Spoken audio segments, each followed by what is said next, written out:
जी बिल्कुल, हम इस वक्त मौजूद हैं सिंध और गड़ी खैरों का मशहूर हस्ती हैदर शाह बुखारी पर। यहाँ पर 3 रोज़ा सालाना उर्स मुबारक के जो तकरीब जारी सारी हैं।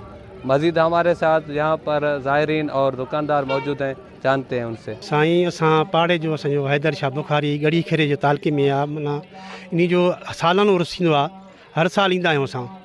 हेल साल जेका ॾिसूं था सूरत हाल जेका आहे त हिते शइ वीचारा शइ वारा ॾिसनि था वेठा, ऐं सामान वारा जेका सामान रखियूं वेठा आहिनि, महांगाई जे करे को ख़रीदारी करे ई कोन थो। असांजो मुतालबो इहो ई आहे गवर्नमेंट खे, हुकूमत पाकिस्तान के जेके बि आहिनि हुकुमरान, उनखे चवनि त कुझु सस्ता बि कनि, वीचारो ग़रीबनि जो गुज़र सफ़र थिए।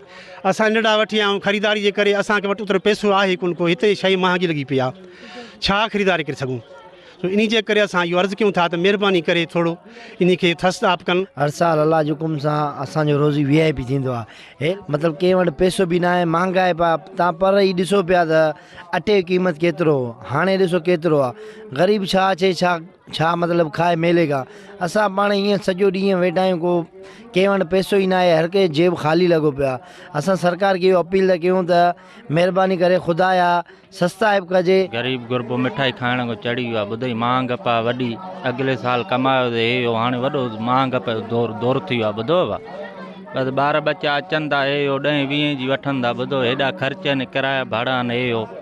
हम आए शहदादकोट से, यहाँ कुछ है ही नहीं। किसी बंदे के पास पैसे होंगे तो मिठाई लेगा ना, महांगा दौर है, किसी के पास पैसे है ही नहीं। ऐसे हम तो फारग बैठे हैं, हमारा तो किराए का गुजारा भी नहीं हुआ, भूख पे बैठे हैं, खुद भी रोटी के पैसे नहीं मिल रहे, ऐसे बैठे हैं, सारा माल पड़ा है बस।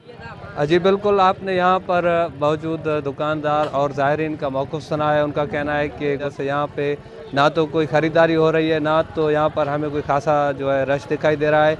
और यहाँ के लोगों ने हुकूमत सिंध से मुतालबा किया है कि हमें रिलीफ़ देकर हमारी जो मुश्किलात हैं या हमें जो यहाँ पर महंगाई से रिलीफ़ फराहम किया जाए। कैमरा टीम के साथ नूर जमाली, वश न्यूज़, गड़ी खैरों।